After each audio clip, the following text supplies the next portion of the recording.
ফেরেশতারাও ভয় পেয়ে যান যদি কোনো ব্যক্তি এই দোয়াটি পাঠ করে। হাদিস থেকে জানা যায় এক ব্যক্তি এই দোয়াটি পাঠ করলে ফেরেশতারা ঘাবড়ে যান এবং আল্লাহর কাছে আরজ করেন, হে আল্লাহ, এর সওয়াব কত লেখা হবে? তখন আল্লাহ তাআলা বলেন, এর সওয়াব এখন লিখো না, সে যা পাঠ করেছে তাই লিখে রাখো। কিয়ামতের দিন এর সওয়াব এবং এর প্রতিদান আমি নিজেই দেব।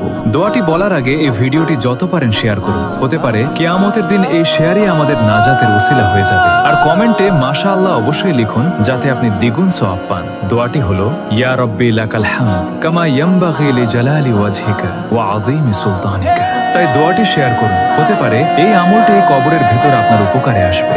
ফেরেশতারাও ভয় পেয়ে যান যদি কোনো ব্যক্তি এই দোয়াটি পাঠ করে। হাদিস থেকে জানা যায় এক ব্যক্তি এই দোয়াটি পাঠ করলে ফেরেশতারা ঘাবড়ে যান এবং আল্লাহর কাছে আরজ করেন, হে আল্লাহ, এর সওয়াব কত লেখা হবে? তখন আল্লাহ তাআলা বলেন, এর সওয়াব এখন লিখো না, সে যা পাঠ করেছে তাই লিখে রাখো। কিয়ামতের দিন এর সওয়াব এবং এর প্রতিদান আমি নিজেই দেব।